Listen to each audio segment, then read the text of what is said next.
Very good morning times जाना भारत पर fit India का सुपर हिट बुलेटिन आप देख रहे हैं। आपके साथ खबरों में मैं हूं साक्षी मिश्रा। नमस्कार, गुड मॉर्निंग, मैं हूं श्रुतिका आप सभी के साथ में और आज हम मौजूद हैं संजय लेक पर। यहीं से आपको देश और दुनिया की तमाम बड़ी खबरें बताएंगे। तो सुबह 9 बजे तक बने रहिएगा हमारे साथ, क्योंकि हर एक खबर हर एक अपडेट के साथ में आपके सामने पहुंचाने वाले हैं। तो शुरू करते हैं फिट इंडिया का सुपर हिट बुलेटिन।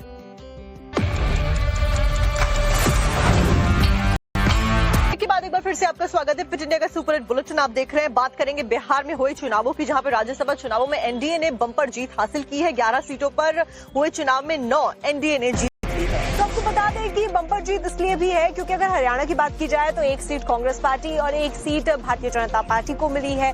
यही माना जा रहा था और उसी तरीके से इन चुनावों के नतीजे भी आए हैं। तो राज्यसभा के चुनावों में एनडीए की बड़ी जीत की सराहना की जा रही है। हरियाणा की 2 सीटों में से एक सीट पर बीजेपी के संजय भाटिया को जीत मिली है, जबकि दूसरी सीट पर कांग्रेस के उम्मीदवार करमवीर बौद्ध ने जीत दर्ज की है। यहाँ सतीश नंदाल के निर्दलीय उम्मीदवार के तौर पर मैदान में आने से चुनाव बेहद दिलचस्प हो गया था। बीजेपी ने निर्दलीय उम्मीदवार को समर्थन देने का ऐलान किया था। अंतिम समय में कांग्रेस के भी 5 विधायकों ने क्रॉस वोटिंग की।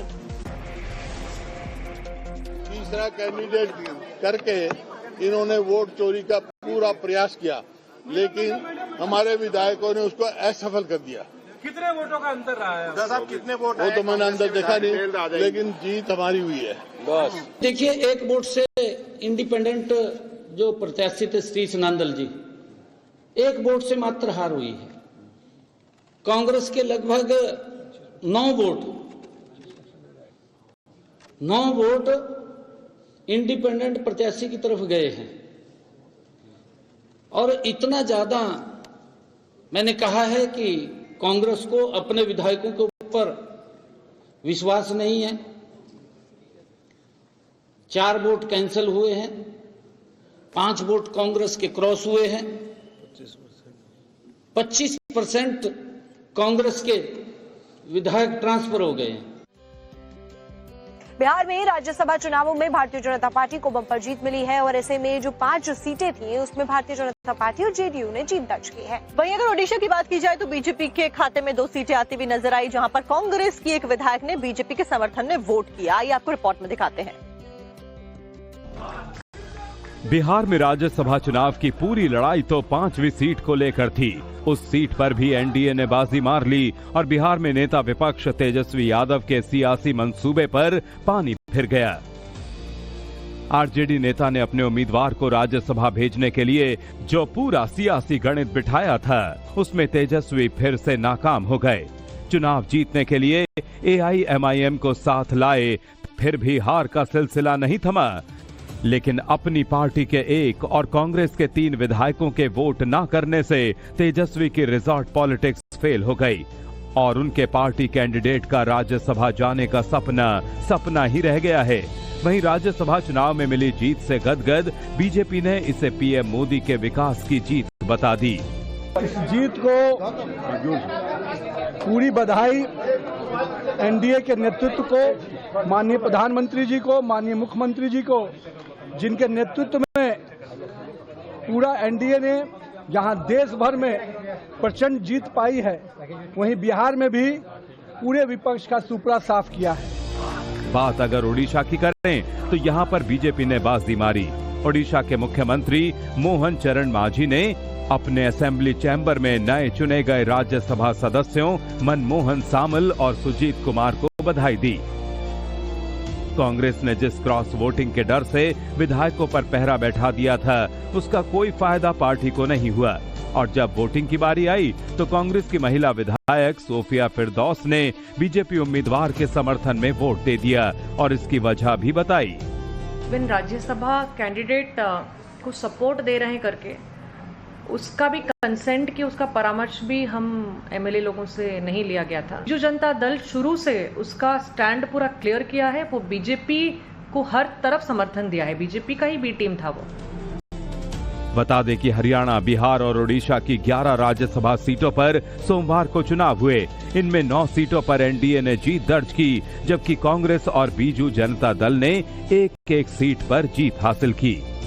और अब बात करेंगे इलेक्शन इलेक्शन स्टेट पश्चिम बंगाल की, तो वहां पर पहली लिस्ट भारतीय जनता पार्टी की तरफ से उम्मीदवारों की आ गई है और 144 नामों के ऊपर मुहर लग गई। ऐसे में कौन से नाम है और शुभेंदु अधिकारी ने क्या कुछ कहा है, आपको सुनवाते हैं रिपोर्ट में। बीजेपी ने पिछली बार की तरह इस बार भी सीएम ममता बनर्जी के खिलाफ अपने फायर ब्रांड लीडर शुभेंदु अधिकारी को मैदान में उतारा है। पार्टी ने भवानीपुर और नंदीग्राम से शुभेंदु को टिकट दिया है ताकि मुख्यमंत्री ममता को विधानसभा चुनाव में कड़ी टक्कर दी जा सके, लेकिन टीएमसी के नेता इस पर बिदक गए और शुभेंदु को दोनों जगहों से टिकट देने को सस्ती राजनीति करार दे दिया। सिर्फ चीप पब्लिसिटी के लिए ममता बनर्जी के खिलाफ भवानीपुर में लड़ेंगे तो पब्लिसिटी में रहेंगे। ये पब्लिसिटी के लिए लड़ रहा है, वो नंदीग्राम भी हारने वाला है और पूरा बंगाल में भाजपा हारने वाला है। टीएमसी नेता कुणाल घोष के इस हमले का जवाब बीजेपी की तरफ से भी आया। सिलीगुड़ी से बीजेपी उम्मीदवार शंकर घोष ने भवानीपुर नंदीग्राम दोनों सीटों पर शुभेंदु की जीत का दावा कर दिया। শুভেন্দুদা বারবার করে একটি কথা বলেছিলেন যে ভবানীপুরেই ওনাকে হারাবো, ওনার জায়গায়। ফলে নন্দীগ্রামে হারিয়েছেন, এবার ভবানীপুরেও উনি হারাবেন এই বিশ্বাস আমরা রাখি। अब बात बीजेपी की बंगाल की पहली चुनावी लिस्ट की करते हैं तो पार्टी ने बंकिम चंद्र चट्टोपाध्याय के परिवार से ताल्लुक रखने वाले सौमित्र चट्टोपाध्याय को नेहाटी से उम्मीदवार बनाया है। डायमंड हार्बर से दीपक कुमार हालदार को टिकट दिया है। अग्निमित्रा पॉल को साउथ आसनसोल से टिकट मिला है। अशोक डिंडा को मोइना से प्रत्याशी बनाया गया है। भाटपाड़ा से पवन सिंह मैदान में हैं, तो आसनसोल उत्तर से कृष्णेंदु मुखर्जी और बोलपुर से दिलीप कुमार घोष को टिकट दिया गया है। कॉन्फिडेंट पश्चिम बंगाल की जनता है। तृणमूल कांग्रेस ये चुनाव भाजपा का खिलाफ नहीं, मां माटी मानुस का खिलाफ लड़ रहे हैं। पश्चिम बंगाल की आम जनता का साथ तृणमूल कांग्रेस का टक्कर है और जनता ठान लिया है तृणमूल कांग्रेस का विसर्जन इस बार देख ही रहे। इस बीच शुभेंदु अधिकारी ने सीएम ममता बनर्जी के आरोपों पर भी पलटवार किया है और कहा कि चुनाव आयोग ने बंगाल से जिन अफसरों को हटाया है वो बिल्कुल साफ है। वो इलेक्शन कमीशन सही उनका पास जानकारी है इसलिए किया, ये नीच तक करना चाहिए। जो थानादार है वो सीआईसी को भी चेंज करना चाहिए। सीएम ममता बनर्जी और शुभेंदु अधिकारी के बयान से साफ है कि आने वाले दिनों में जहां एक तरफ इलेक्शन कमीशन को लेकर वार पलटवार देखने को मिल सकता है, वहीं अब जब मुख्यमंत्री ममता की दोनों सीटों पर बंगाल के नेता विपक्ष मैदान में उतरे हुए हैं, उस पर भी अब बड़ी सियासी जंग देखने को मिल सकती है। पश्चिम बंगाल की चुनावों की तारीखों के ऐलान के बाद में अब चुनाव आयोग के ऊपर ममता बनर्जी फिलहाल मोर्चा खोलते हुए उनके खिलाफ नजर आ रही हैं। दरअसल आयोग के अधिकारियों का तबादला किया गया है और इसी बात को लेकर सीएम ममता बनर्जी की तरफ से हमला बोला गया है। कैसे उन्होंने आए हाथों लिया है आपको दिखाते हैं इस रिपोर्ट के जरिए। पश्चिम बंगाल में चुनाव आयोग का कोई भी फैसला हो, सीएम ममता बनर्जी उसको सियासी रंग देने में पीछे नहीं है। फिर चाहे 60 लाख से अधिक वोटरों के नाम हटने का मामला हो या फिर राज्य के मुख्य सचिव और गृह सचिव को हटाने का आदेश हो, दीदी ने इलेक्शन कमीशन के हर एक कदम को बंगाल की अस्मिता से जोड़ दिया है। मुख्यमंत्री ममता ने सोमवार को तो एसआईआर के विरोध में कोलकाता में जोरदार प्रदर्शन किया और कॉलेज स्क्वायर से डोरीना क्रॉसिंग तक रैली निकाली, लेकिन चुनाव से पहले उनके 2 आला अफसरों को हटे 24 घंटे भी नहीं हुए, उससे पहले ही इस रैली में सूबे की मुखिया ने चुनाव आयोग पर हमला बोल दिया। गत राते की করলেন,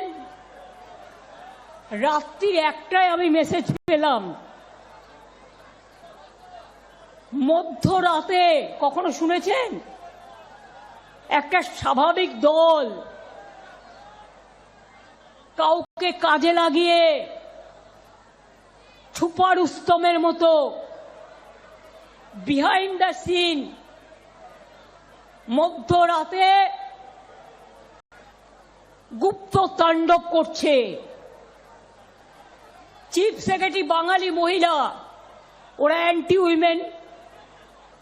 आगे नियम छिलो आमादेर स्टेट गवर्नमेंटेर काछे लिस्ट चाइतेन, आमरा 3টে করে नाम पाठाताम। তার থেকে ওনারা সিলেক্ট করতেন।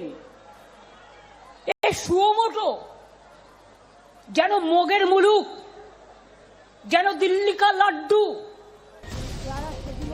मुख्यमंत्री ममता ने रैली में तो अफसरों का मुद्दा उठाया ही, साथ ही साथ आधिकारिक तौर पर भी इस मुद्दे पर आपत्ति जताई।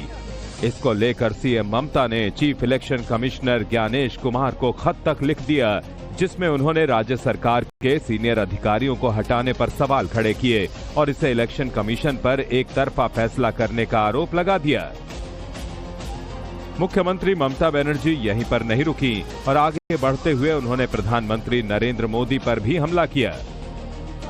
প্রধানমন্ত্রী নিজে আমি শুনেছি মিটিংয়ে বলেন চুন চুনকে মারেঙ্গে। আমি ওনাকে বলি দেশকে আপনি কি করে রক্ষা করবেন? আপনার মুখে এটা শোভা পায় না। बंगाल में अफसरों के तबादले के बीच चुनाव आयोग ने एक और बड़ा कदम उठाया है। राज्य में पहले चरण के मतदान से पहले केंद्रीय बलों की तैनाती का फैसला लिया गया है। हर चरण में 2 से 2,500 कंपनियां तैनात होंगी। बता दें कि बंगाल में इस बार 2 चरणों में चुनाव है। 23 अप्रैल को पहले और 29 अप्रैल को दूसरे चरण की वोटिंग है, जबकि 4 मई को नतीजे का ऐलान है।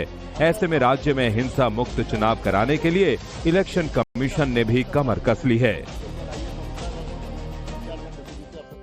अस्पताल पहुंचाया। यूपी में मुख्यमंत्री योगी आदित्यनाथ की नीतियां बहुत ज्यादा कड़ी रही हैं जब से वो सत्ता में आए हैं, और एक बार फिर से उन्होंने भूमाफियाओं को एक लाउड एंड क्लियर मैसेज दे दिया है। और साथ ही साथ उन्होंने पिछली सरकारों के ऊपर निशाना भी साधा। उन्होंने कैसे निशाना साधा है, क्या कुछ कहा है, आपको सुनवाते हैं। यूपी के सीएम योगी आदित्यनाथ ने मंच से एसपी अध्यक्ष अखिलेश यादव का नाम तो नहीं लिया, लेकिन मुख्यमंत्री योगी का इशारा अखिलेश की तरफ ही था। 17 के पहले जो लोग सत्ता में थे तो उन्होंने प्रदेश में माफियाओं को बहुत पाला था। उन माफियाओं ने कुछ जमीनें कब्जा की होंगी सरकार की।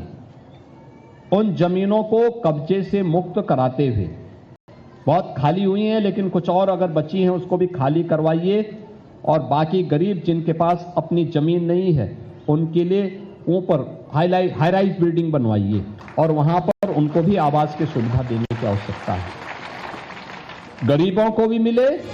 मुख्यमंत्री योगी यहीं पर नहीं रुके।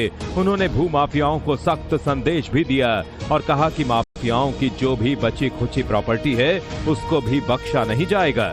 माफिया से मुक्त कराई भूमि पर गरीब का मकान बन रहा है, पत्रकार का मकान बन रहा है, अधिवक्ता का मकान बन रहा है, शिक्षक का मकान बन रहा है, चिकित्सक का मकान बन रहा है। उसका अपना मजा होगा, एक मैसेज भी होगा पूरे प्रदेश के अंदर, पूरे देश के अंदर, और आवश्यकता पड़ती है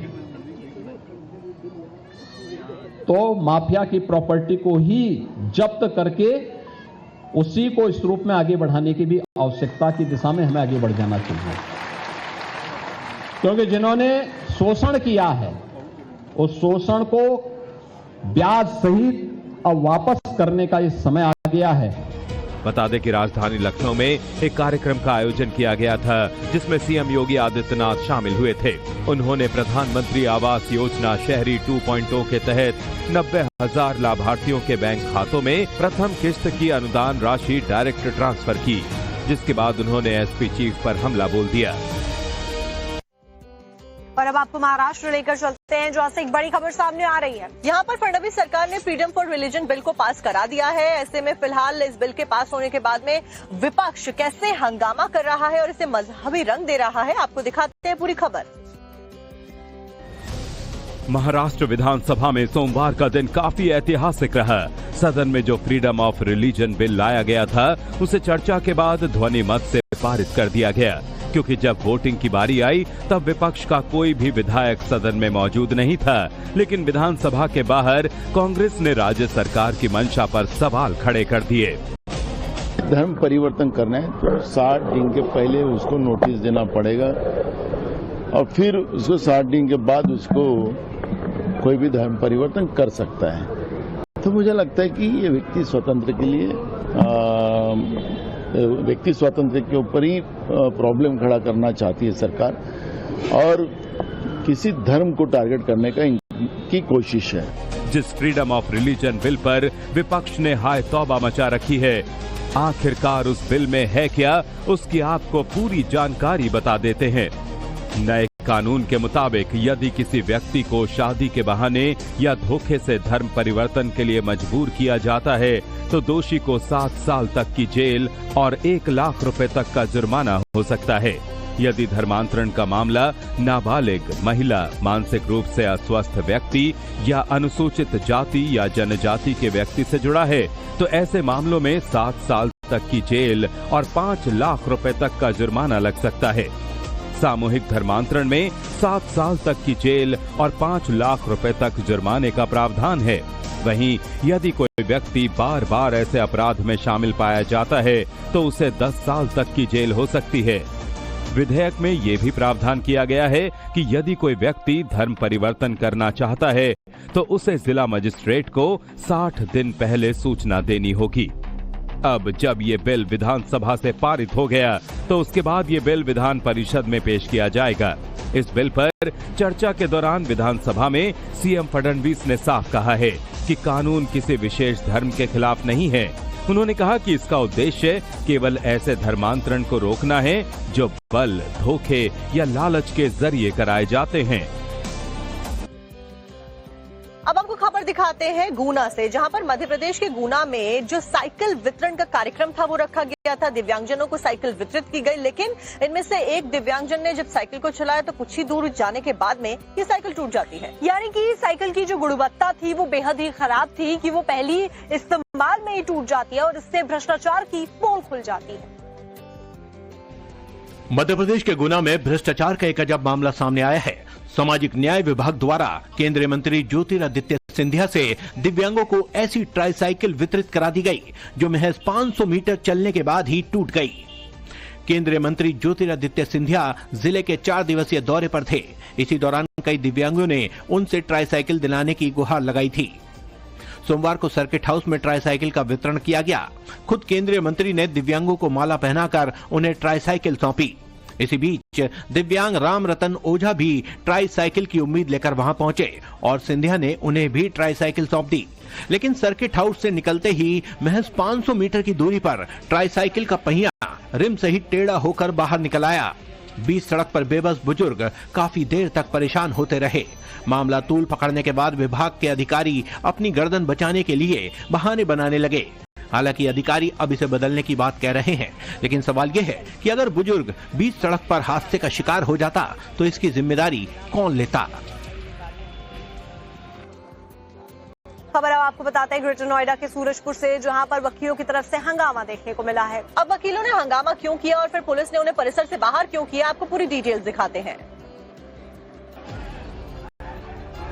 ग्रेटर नोएडा के सूरजपुर जिला न्यायालय में वकीलों ने पुलिस के खिलाफ जोरदार हंगामा किया। वकीलों का आरोप है कि बिसरख पुलिस ने एक अधिवक्ता से मारपीट और उन्हें गैर कानूनी तरीके से अवैध हिरासत में रखा। अधिवक्ताओं का कहना है कि जब तक उनके साथी को न्याय नहीं मिलेगा वो कोर्ट में काम नहीं होने देंगे। वकीलों ने पुलिसकर्मियों के खिलाफ मुकदमा दर्ज करने और उन्हें जेल भेजने की मांग की है। हालांकि इस मामले में 4 पुलिसकर्मियों को पहले ही निलंबित किया जा चुका है। कानून के हिसाब से जो भी काम होगा उसके साथ खड़े हैं। अपने हर अधिवक्ता साथी के किसी भी असंवैधानिक कृत्य के लिए बार ना साथ खड़ी रहेगी, ना रहती है, ना रहना भी चाहिए।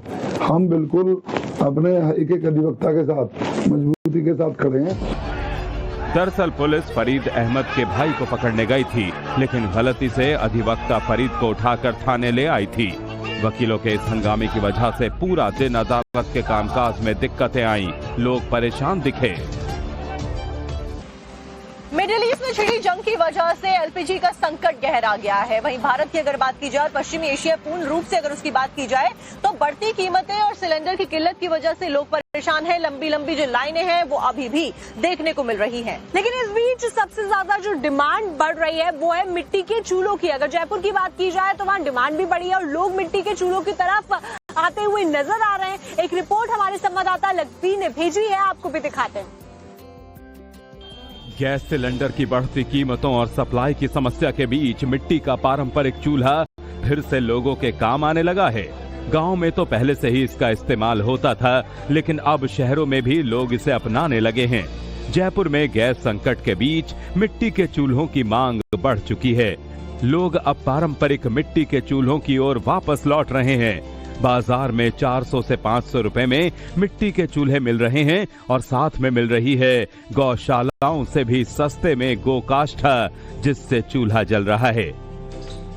1000 मील दूर यूएस, इजराइल और ईरान के बीच चल रहे युद्ध का असर खाड़ी देशों पर तो साफ तौर पर देखने को मिल ही रहा है, लेकिन भारत भी इससे अछूता नहीं है।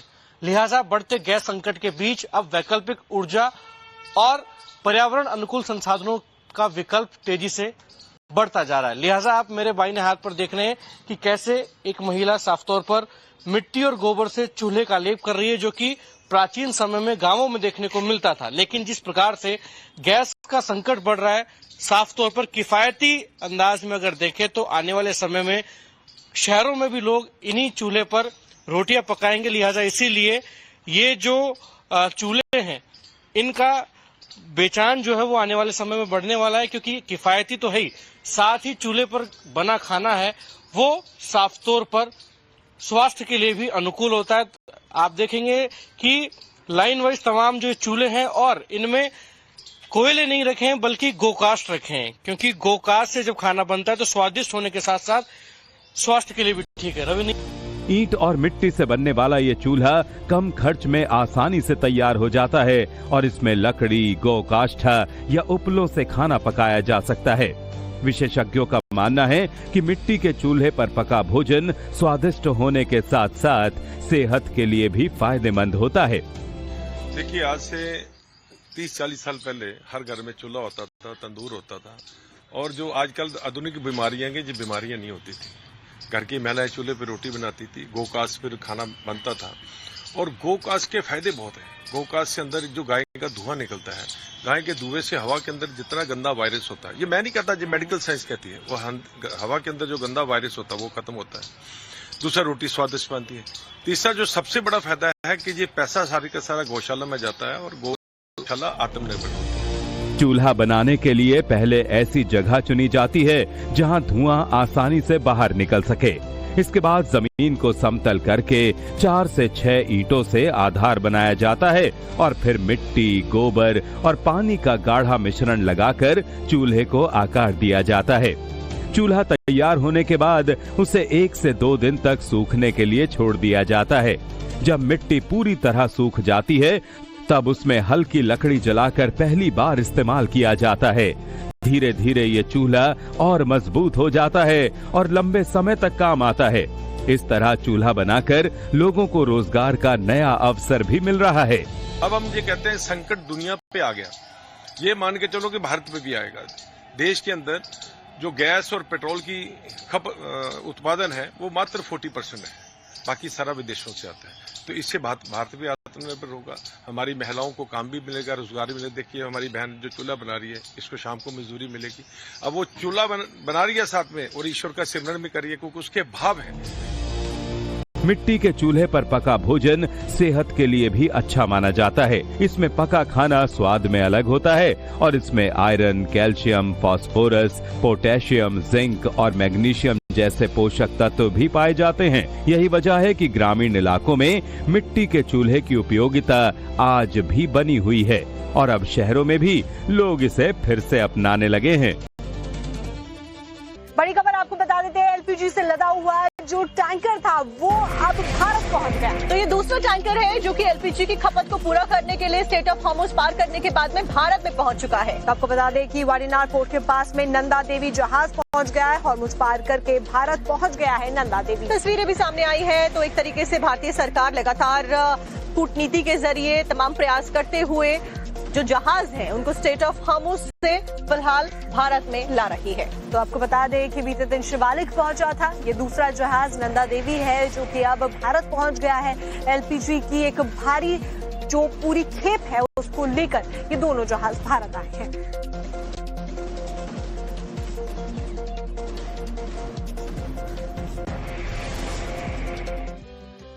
तो एक तरफ हम देख रहे हैं कैसे मिडिल ईस्ट में तनाव जो है वो बढ़ता जा रहा है, युद्ध फिलहाल खत्म होने का नाम नहीं ले रहा। वहीं दूसरी तरफ भारतीय जहाज है जो कि तेल के टैंकर्स को लेकर स्टेट ऑफ हॉर्मुज को पार कर भारत में लगातार आ रहा है, जिससे एक बात तो साफ है कि आने वाले समय में भारत में गैस की या फिर एलपीजी की कोई भी कमी नहीं होने वाली है। लेकिन सबसे बड़ी परेशानी यहाँ पर है कालाबाजारी। जिस तरीके से कालाबाजारी हो रही है उसकी वजह से लोगों को लंबी कतारों में खड़ा होना पड़ रहा है। लेकिन सरकार ने भी अब ठान लिया है कि एलपीजी के खिलाफ जो कालाबाजारी हो रही है उसमें फुल एक्शन लिया जाएगा। आपको दिखाते हैं पूरी रिपोर्ट।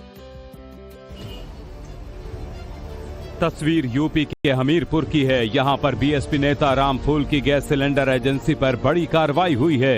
बड़े स्तर पर गड़बड़ी का मामला सामने आया है। स्टॉक से लगभग 423 सिलेंडर की गड़बड़ी मिली, जिसके बाद कुल 4 जगहों पर छापेमारी की गई। इस दौरान जिला पूर्ति विभाग ने 18 सिलेंडर जब्त किए। अवैध गैस सिलेंडर का स्टॉक करने वाले और कमर्शियल गैस की जगह घरेलू सिलेंडर का इस्तेमाल करने वाले 4 लोगों के खिलाफ एफआईआर की गई है। तस्वीर दिल्ली के मुंडका की है, जहां पर दिल्ली पुलिस ने एलपीजी सिलेंडरों के अवैध स्टॉक और काले बाजार से जुड़े एक बड़े रैकेट का पर्दाफाश किया है। पुलिस टीम ने छापा मारकर एक गोदाम से कुल 610 गैस सिलेंडर बरामद किए हैं, जिन्हें नियमों के खिलाफ जमा करके रखा गया था, जिनमें 197 भरे हुए और 392 खाली सिलेंडर शामिल हैं, जबकि 21 छोटे आकार के सिलेंडर भी मिले। छापेमारी के दौरान पुलिस ने पाया कि गोदाम में अलग अलग कंपनियों के कमर्शियल एलपीजी सिलेंडर एक साथ रखे हुए थे।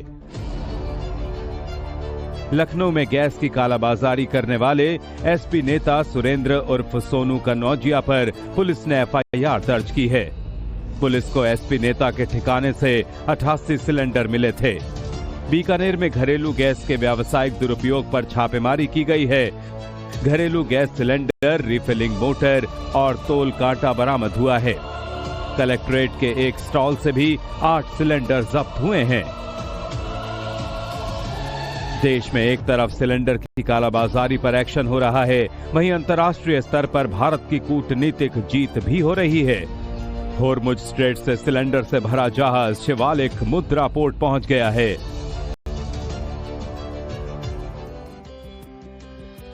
गुजरात में गैस सिलेंडर चोरी करने वाले एक शख्स को गिरफ्तार कर लिया गया है और उसके पास से 16 सिलेंडर्स को पुलिस ने जब्त किया। जब पुलिस ने इस गिरफ्तारी को अंजाम दिया तो आखिरकार इस शख्स ने क्या कुछ कबूलनामा सामने रखा कि इसने ये चोरी जो है वो क्यों की है। आपको दिखाते हैं पूरी खबर डिटेल के साथ। मिडिल ईस्ट में छिड़ी जंग की वजह से दुनिया भर में तेल गैस की किल्लत है। भारत भी इससे अछूता नहीं है। ऐसे में एक तरफ जहां एलपीजी गैस सिलेंडर की कालाबाजारी जोरों पर है, वहीं चोरी भी हो रही है। गुजरात के खेड़ा के नाडियाद इलाके में पुलिस ने एक एलपीजी सिलेंडर चोर को गिरफ्तार किया है। आरोपी के पास से पुलिस ने 16 कमर्शियल गैस सिलेंडर जब्त किए हैं। दरअसल केपीज भागोल इलाके में मौजूद श्रीजी हॉल से कमर्शियल गैस सिलेंडर चोरी हुए थे, जिसकी शिकायत पर पुलिस ने तफ्तीश शुरू की थी। सबूतों की कड़ी को जोड़ते हुए पुलिस आरोपी तक पहुंची। खेड़ा क्राइम ब्रांच ने आरोपी के खिलाफ कानूनी कार्रवाई शुरू कर दी है। गैस की लंबी लंबी कतारें तो आपने देख ली कि कैसे मिडिल ईस्ट के संकट का असर भारत में देखने को मिल रहा है, वहीं बाजारों के ऊपर भी अब इसका असर दिखने लगा है। और साथ ही साथ गैस संकट की वजह से लोग अब पुराने संसाधनों की तरफ लौटने लगे हैं। किस तरीके से ये नया बदलाव आ रहा है आपको दिखाते हैं। चूल्हे से उठती आग की लपटें और तवे पर सिकती गर्मा गर्म रोटियां। ये इंतजाम है उस संकट से निपटने का जिसका असर न सिर्फ भारत बल्कि पूरी दुनिया पर हुआ है। गैस सप्लाई पर असर पड़ने के कारण होटल, ढाबों और रेस्टोरेंट ने खाना पकाने की वैकल्पिक व्यवस्था शुरू कर दी है। ये गुजरात के एक ढाबे की तस्वीरें हैं, जहां मिट्टी के चूल्हों पर लकड़ी की आंच में स्वादिष्ट खाना पकाया गया है और ढाबे पर आने वालों को ये गर्मा गर्म खाना सर्व किया जा रहा है। गुजरात में जूनागढ़ के सिर्फ इसी ढाबे पर नहीं बल्कि कुछ और ढाबों पर भी गैस की जगह पारंपरिक चूल्हे का इस्तेमाल करने की शुरुआत हो गई है। जहां तक इस ढाबे का सवाल है तो यहां हर रोज करीब 500 से 700 लोग भोजन करने आते हैं। इस इलाके में 50 से अधिक अस्पताल होने के कारण यहां भर्ती मरीजों के परिजन भी बड़ी संख्या में खाने के लिए पहुंचते हैं। पूरे देश में गैस की किल्लत है। कमर्शियल सिलेंडर के लिए मारामारी मची है। दाम भी लगातार बढ़ रहे हैं और ऐसे में कई ढाबा संचालकों ने खाना पकाने का ये देसी तरीका अपना लिया है। ढाबा मालिकों का कहना है कि अगर गैस की कमी की स्थिति बनती है तो भी लोगों को भोजन मिलने में कोई परेशानी नहीं होगी। वहीं यहां आने वाले लोग भी चूल्हे पर बने खाने का स्वाद खुशी खुशी ले रहे हैं।